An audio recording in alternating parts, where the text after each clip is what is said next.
விருச்சகம் அப்படின்னாவே ஆழ்ந்த சிந்தனை உணர்வு உடைய ஒரு ராசி. அசைக்க முடியாத விடாமுயற்சியும் தன்னம்பிக்கையும் நிறைந்த ஒரு ராசி. இலக்குகளை நோக்கி பயணிக்கக்கூடிய ஒரு ராசி. தீவிரமாக ஆர்வமுள்ள ஒரு ராசி. அது தொழிலாகட்டும், வியாபாரமாகட்டும், குடும்ப வாழ்க்கையாகட்டும், எல்லாத்துலேயுமே தீவிரமாக இருப்பாங்க இந்த விருச்சிக ராசி என்பர்கள். நினைத்ததை சாதிக்கிற வரைக்கும் போராடக்கூடிய ஒரு ராசி இந்த விருச்சிக ராசி அப்படின்னே சொல்லலாம். இயல்பாகவே இந்த ராசிக்காரங்க நல்ல ஒரு ஊக்கம் உள்ளவங்களாக, ஒரு உத்வேகம் உள்ளவங்களாக இருப்பாங்க அப்படின்னே சொல்லலாம்.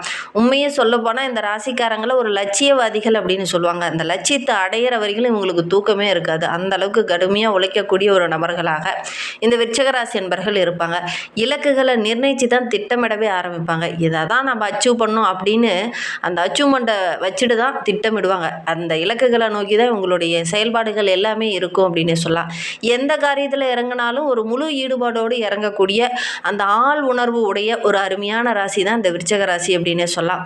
பாதையில் எந்த நெளிவு சுழிவு வந்தாலும் அந்த பாதையை கரெக்டான வழியில் வழி நடத்தணும் அப்படின்னு தெளிவாக திட்டமிட்டு செயல்படக்கூடிய ஒரு அருமையான நபர்கள் இந்த விருச்சிக ராசி என்பர்கள் அப்படின்னு சொல்லலாம். துணிச்சலாக ஒரு காரியத்தில் இறங்கிட்டாங்க அப்படின்னா யார் என்ன சொன்னாலும் அவங்க சொல்கிறத இவங்க காதுக்குள்ளே போகவே போகாது. துணிச்சலாக செயல்படுவாங்க அப்படின்னே சொல்லலாம். மற்றவங்களுடைய செயல்பாட்டுக்கு அதிகம் இவங்க செவி சாய்க்க மாட்டாங்க அப்படின்னே சொல்லலாம். குறிப்பாக பார்த்திங்கன்னா தோல்வியை பார்த்து அப்படியே தோண்டு போய் உட்காரவே மாட்டாங்க. தோல்வியா அது என்னுடைய படிக்கட்டு அப்படின்னு நினச்சி வாழக்கூடிய ஒரு நபர்கள் தான் நம்மளுடைய விருச்சிக ராசி என்பர்கள் அப்படின்னு சொல்லலாம். இவங்களுடைய வாழ்க்கையில் பின்னடைவு அப்படிங்கிறது ஒன்று இல்லவே இல்லைன்னு தான் அவங்க நினைப்பாங்க. அந்த மாதிரி தான் இவங்களுடைய செயல்பாடுகளும் இருக்கும் அப்படின்னு சொல்லலாம். அந்த பின்னடைவை கூட ஒரு வலிமையாக மாற்றிக்கிட்டு போராடக்கூடிய ஒரு நபர்கள் தான் இந்த விருச்சிக ராசி என்பர்கள் அப்படின்னு சொல்லலாம். இவங்களுக்கும் கஷ்டம் இருக்கும், பிரச்சனை இருக்கும். ஆனால் வெளியில் காட்டிக்கவே மாட்டாங்க. ஒருபோதும் தன்னுடைய பர்சனல்லையோ தன்னுடைய தொழிலையோ இடர்பாடு வருது அப்படின்னா வெளியில் சொல்லவே மாட்டாங்க இந்த விருச்சிக ராசி என்பர்கள் அப்படின்னு சொல்லலாம். சரி, இவங்களுக்கு வருகின்ற 7 நாட்களில் ஒரு சில மாற்றங்கள் நிகழ இருக்குது. அது என்ன மாற்றம், குறிப்பாக தொழிலையா, வியாபாரத்திலையா, நிதி நிலைமையிலையா, குடும்பத்திலையா அப்படிங்கிறத தொடர்ந்து இந்த வீடியோவில் பார்க்கலாம். நீங்கள் இப்போ தான் ஃபஸ்ட் டைமாக நம்ம சேனலில் பார்க்குறதா இருந்தால் நம்ம சேனலை சப்ஸ்கிரைப் பண்ணிக்கோங்க. கூடவே இருக்கிற பெல் ஐக்கானையும் கிளிக் பண்ணிக்கோங்க. அப்போ தான் நாங்கள் போடுற ஒவ்வொரு வீடியோவுமே உங்களுக்கு நோட்டிஃபிகேஷனாக வரும். நீங்கள் விருச்சிக ராசி அன்பராக இருந்தால் மறக்காமல் நம்மளுடைய சேனலுக்கு லைக் கொடுத்துக்கோங்க. உங்களுடைய ரிலேஷன் வகையில் யாராவது விருச்சிக ராசி அன்பர்கள் இருக்காங்க அப்படின்னா மறக்காமல் இந்த வீடியோவை அவங்களுக்கும் ஷேர் பண்ணிவிடுங்க. உங்களுடைய ஜனன ஜாதகத்தை பார்க்கணும், உங்களுடைய தசாபுத்தி கரெக்டாக இருக்கா அப்படின்னு பார்க்கணும் அப்படின்னா டிஸ்கிரிப்ஷனில் ஜோதிடரோட நம்பர் கொடுத்துருக்கோம். அந்த நம்பருக்கு காண்டாக்ட் பண்ணுங்கள். நம்மளுடைய விருச்சிக ராசி அன்பர்களுக்கு வருகின்ற நாட்களுடைய கிரகநிலை எப்படி இருக்குன்னா, ரணருண ரோகஸ்தானத்தில் செவ்வாய் பகவான் உங்களுடைய ராசி அதிபதி, கலஸ்திரஸ்தானத்தில் சூரியன், அஷ்டமஸ்தானத்தில் புதனும் சுக்கிரனும், பாக்கியஸ்தானத்தில் குரு பகவான், தொழில் ஸ்தானத்தில் கேது பகவான், ராசியில் ஸ்தானத்தில் சந்திரன், அதே சுகஸ்தானத்தில் பார்த்திங்கன்னா ராகு, பஞ்சமஸ்தானத்தில் சனி பகவான். இந்த மாதிரி கிரக அமைப்புகள் நம்மளுடைய விருச்சிக ராசி என்பர்களுக்கு வருகின்ற நாட்களில் இருக்குது. இதனால் என்னென்ன நற்பலன்கள் கிடைக்க போகுது, இதனால் என்னென்ன மாற்றங்கள் நம்மளுடைய விருச்சிக ராசி என்பர்களுடைய வாழ்க்கையில் நடக்கும் அப்படின்னு பார்த்திங்கன்னா, ஏன்னா நம்மளுடைய விருச்சிக ராசி என்பர்களுக்கு இந்த காலகட்ட கிரக அமைப்புகள் ரொம்ப சாதகமாக இருக்குது அப்படின்னு சொல்லலாம். ஏன்னா பாக்கியஸ்தானத்தில் 9ஆம் வீட்டில் உச்சம் பெற்று செவ்வாய் அமர்ந்திருக்கிறார். இந்த செவ்வாயோட குரு பகவானும் இணையும் போது கண்டிப்பாக நல்ல ஒரு மேன்மையை இந்த விருச்சிக ராசி என்பர்கள் எதிர்பார்க்கலாம் அப்படின்னு சொல்லலாம். வாழ்க்கையில் ஒரு முக்கியமான மைக்கல் பாயிண்ட் இது அப்படின்னு சொல்லலாம். ஏன்னா பூர்வ புண்ணியஸ்தானம் ரொம்ப பலமாக இருக்கும்போது அதிர்ஷ்ட தேவதை பக்கத்திலே இருக்கிற மாதிரி தான் மாபெரும் வெற்றியை நோக்கி பயணிக்க போகிறாங்க இந்த விருச்சிக ராசி என்பர்கள் அப்படின்னு சொல்லலாம். இவங்களுடைய செயல்பாடுகள் எல்லாமே இவங்களுடைய இலக்கு, இவங்களுடைய அச்சீவ்மெண்ட்டை நோக்கி தான் இந்த காலகட்டத்தில் இருக்கும் அப்படின்னு சொல்லலாம். எதிரிகள்லாம் அவங்கக்கிட்ட தோற்று போவாங்க. ஏன்னா உங்களுடைய துணிச்சல் அப்படி. யார் என்ன இடைஞ்சல் கொடுத்தாலும் அதை பற்றியெல்லாம் நீங்கள் கவலையே படமாட்டீங்க. இந்த காலகட்டத்தில் உங்களுடைய அச்சீவ்மெண்ட்டை நோக்கி நீங்கள் பயணிக்கக்கூடிய ஒரு யோகமான கிரக அமைப்பு தான் இந்த விருச்சிக ராசி என்பர்களுக்கு அப்படின்னே சொல்லலாம். ஜூன் 21 வரை ராசிநாதன் செவ்வாய் 6ஆம் வீட்டில் வலுவான இடத்துல செஞ்சிருக்க போகிறார். உங்களுடைய நிகர் வேறு யாருமே இல்லை. ஏன்னா அந்த அளவுக்கு ரொம்ப தைரியமாக செயல்பட போகிறீங்க. வழக்கு விவகாரங்கள்லாம் உங்களுக்கு சாதகமாக அமைப்புது. அலுவலகத்தில் உங்களுக்குன்னு நல்ல ஒரு மதிப்பு மரியாதை இதெல்லாம் கிடைக்கும். மேலதிகாரியோட அன்பு ஆதரவு கிடைக்கும். ரொம்ப நாளாக எதிர்பார்த்த விஷயங்கள் எல்லாமே இந்த காலகட்டத்தில் நடக்கக்கூடிய ஒரு யோகமான கிரக அமைப்பு அப்படின்னு சொல்லலாம். இந்த முழு வெற்றியை பார்ப்பீங்க அப்படின்னு சொல்லலாம். அந்த அளவுக்கு தான் நம்மளுடைய விருச்சிக ராசி என்பர்களுக்கு இந்த காலகட்டத்தில் கிரக அமைப்புகள் இருக்குது அப்படின்னு சொல்லலாம். ஆரோக்கிய ரீதியாக ஒரு சிலர்லாம் பார்த்திங்கன்னா இரத்த அழுத்த பிரச்சனை, ஒரு சிலருக்கு பார்த்திங்கன்னா ஆரோக்கிய ரீதியாக சின்ன சின்ன தொந்தரவுகள், ஒரு சிலருக்கு ஹீமோகுளோபின் பிரச்சனை, இந்த மாதிரி நிறைய ஆரோக்கிய ரீதியாக நிறைய பிரச்சனைகளை அனுபவிச்சுட்டு தான் நம்மளுடைய விருச்சிக ராசி என்பர்களுக்கு அந்த பிரச்சனையிலேருந்து ஒரு விடுவு காலம் கிடைக்க போகுது அப்படின்னே சொல்லலாம்.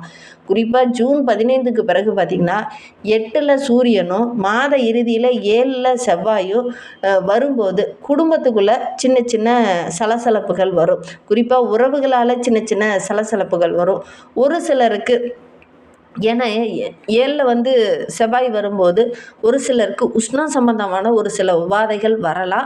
அதிக அளவு தண்ணீர் கொடுத்தீங்க, கொஞ்சம் புத்திசாலித்தனமாக நீங்கள் நடந்துக்கிட்டீங்க, ஆரோக்கிய விஷயத்தில் கொஞ்சம் கவனமாக இருந்தீங்கன்னா பெருசாக பாதிப்பு எதுவும் வராது.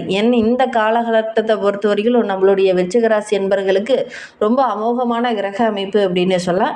இந்த மாதிரி சின்ன சின்ன விஷயங்களை மட்டும் நீங்கள் ஆல்ட்ரேஷன் பண்ணீங்க, அதிகமாக தண்ணி குடிக்கிறது, அதிகமாக வெளி உணவுகளை கொஞ்சம் தவிர்க்கிறது, ஆரோக்கியமான உணவுகளை எடுத்துக்கிட்டிங்கனாவே கண்டிப்பாக நல்ல ஒரு சாதகமான பலனை நீங்கள் எதிர்பார்க்கலாம் அப்படின்னு சொல்லலாம்.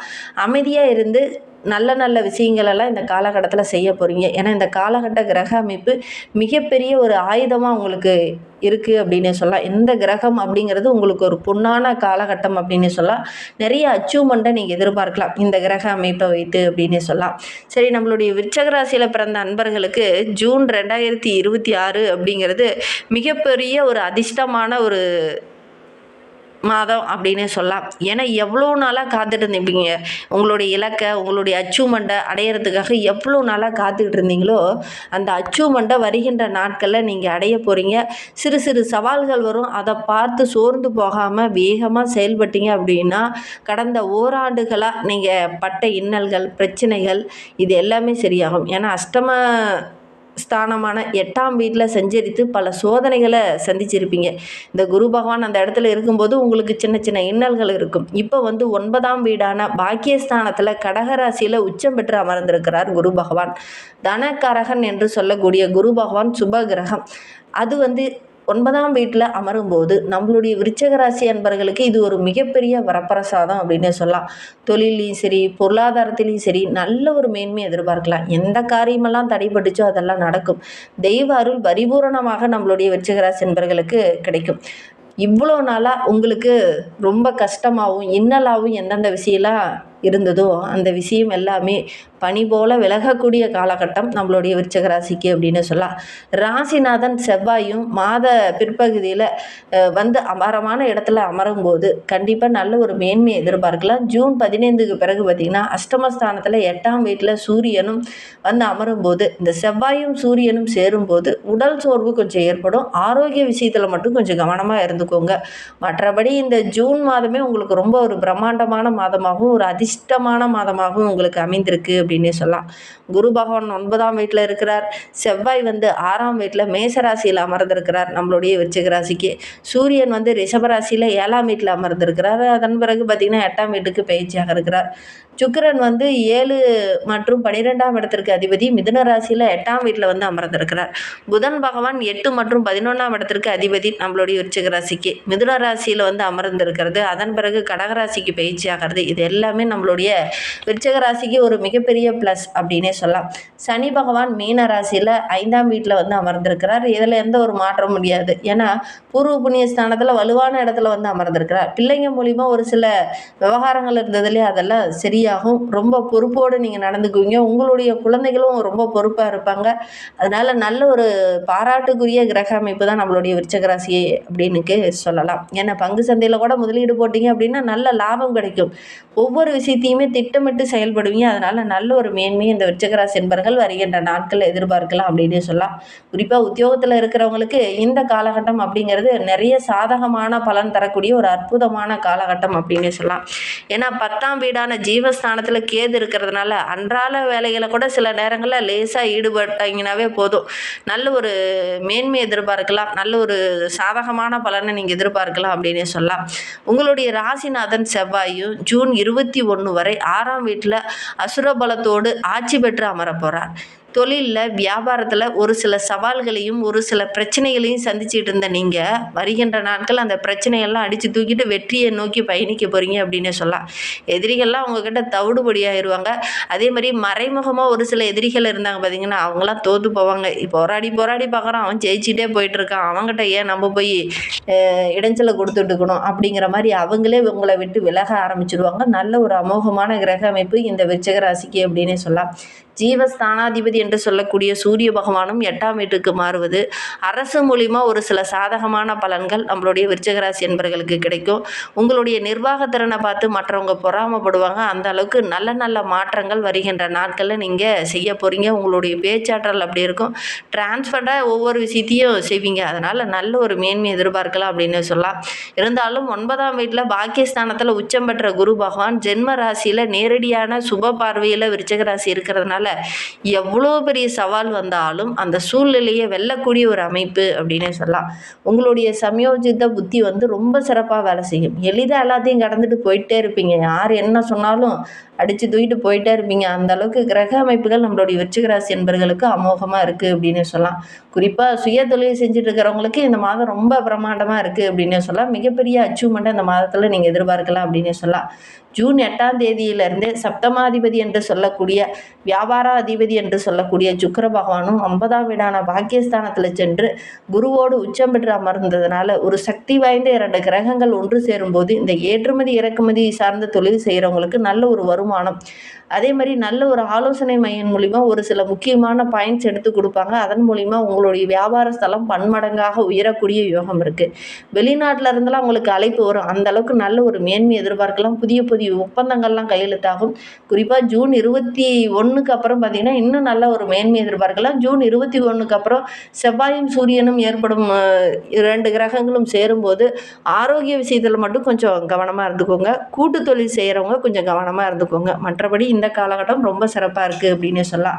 நிதி நிலைமையும் ரொம்ப அமோகமாக இருக்குது இந்த விருச்சிக ராசி என்பர்களுக்கு அப்படின்னு சொல்லலாம். இன்னும் வாழ்க்கை ரொம்ப சிறப்பாக இருக்கணும், ஒரு நல்ல மகிழ்ச்சிகரமாக இருக்கணும் அப்படின்னு நினைக்கக்கூடிய நம்மளுடைய விருச்சிக ராசி என்பர்கள் 9ஆம் வீட்டில் குரு பகவான் உச்சம் பெற்று அமர்ந்ததுனால தெய்வ அனுகிரகம் பரிபூரணமாக கிடைக்கும். அதோடு கூட வியாழக்கிழமையில் ஒரு மஞ்சள் நிற ஆடையை அணிந்துட்டு குரு தட்சிணாமூர்த்திக்கு ஒரு மஞ்சள் நிற வஸ்திரமோ அல்லது மஞ்சள் நிற பூக்களோ கொண்டு போய் அர்ச்சனை செஞ்சு வழிபட்டுடுவாங்க. கண்டிப்பாக நல்ல ஒரு சாதகமான பலனை எதிர்பார்க்கலாம். குரு கவசத்தை வியாழக்கிழமையில் வாங்கி பாராயணம் செஞ்சுட்டு வாங்க. அது வீட்டில் செஞ்சாலும் சரி, கோயிலுக்கு போய் செஞ்சாலும் சரி செஞ்சுட்டு வாங்க. நல்ல ஒரு மேன்மை எதிர்பார்க்கலாம் அப்படின்னு சொல்லலாம். செவ்வாய் உங்களுக்கு அவ்வளோ சாதகமாக இல்லை அப்படிங்கிறதுனால தேவையற்ற வாக்குவாதங்கள் கொஞ்சம் வீட்டுக்குள்ளே வரும். அதனால் செவ்வாய்க்கிழமை தோறும் முருகப்பெருமானை வழிபட்டுடுவாங்க. செவ்வரளி மலர்களால் அர்ச்சனை செஞ்சு வழிபட்டுடுவாங்க. நீங்கள் எடுக்கிற காரியங்கள் எல்லாமே உங்களுக்கு சக்ஸஸ் அமையும். வாழ்க்கை துணைக்கிட்ட சின்ன சின்ன இன்முகங்கள் காமிக்கக்கூடிய ஒரு சூழ்நிலை இருக்குது. கொஞ்சம் விட்டு கொடுத்து அனுசரணையாக போகிறது ரொம்ப நல்லது அப்படின்னு சொல்லலாம். வாழ்க்கை ரொம்ப சிறப்பாக இருக்குது. இந்த விஷயங்களை மட்டும் நீங்கள் செஞ்சு பாருங்கள். நீங்கள் எடுக்கிற காரியங்கள் எல்லாமே உங்களுக்கு சக்ஸஸாக அமையும். நம்பிக்கையோடு இதை மட்டும் செஞ்சு பாருங்கள். இந்த மாதிரி பயனுள்ள தகவலை நீங்கள் தொடர்ந்து கேட்கணும் அப்படின்னு வச்சிங்கன்னா நம்ம சேனலை சப்ஸ்கிரைப் பண்ணிவிட்டு கூடவே இருக்கிற பெல் ஐக்கானையும் கிளிக் பண்ணிக்கோங்க. அப்போ தான் நாங்கள் போடுற ஒவ்வொரு வீடியோவுமே உங்களுக்கு நோட்டிஃபிகேஷனாக வரும். நீங்கள் விருச்சிக ராசி என்பராக இருந்தால் மறக்காமல் நம்மளுடைய சேனலுக்கு லைக் கொடுத்துட்டு உங்களுடைய உறவுகள் வகையில் நண்பர்கள் வகையில் யாராவது விருச்சிக ராசி என்பர்கள் இருக்காங்க அப்படின்னா மறக்காமல் இந்த வீடியோவை அவங்களுக்கும் ஷேர் பண்ணி விடுங்க. விருச்சிக ராசியில் நீங்கள் எந்த நட்சத்திரத்தில் பிறந்தீங்க அப்படிங்கிறத மறக்காமல் எங்களுடைய கமெண்ட் பாக்ஸில் தெரிவிங்க. உங்களுக்கு ஜோதிட ரீதியாக ஏதாவது சந்தேகம் இருக்குது, ஜோதிடர்கிட்ட ஏதாவது ஆலோசனை வேணும் அப்படின்னா டிஸ்கிரிப்ஷனில் ஜோதிடரோட வாட்ஸ்அப் நம்பர் கொடுக்கப்பட்டிருக்கு. அந்த நம்பருக்கு கால் பண்ணி முன்பதிவு செஞ்சுக்கோங்க. உங்களுடைய சந்தேகங்களுக்கு நல்ல ஒரு தீர்வு கிடைக்கும். இந்த வீடியோவை முழுமையாக பார்த்ததற்கு மிகவும் நன்றி. தேங்க்யூ.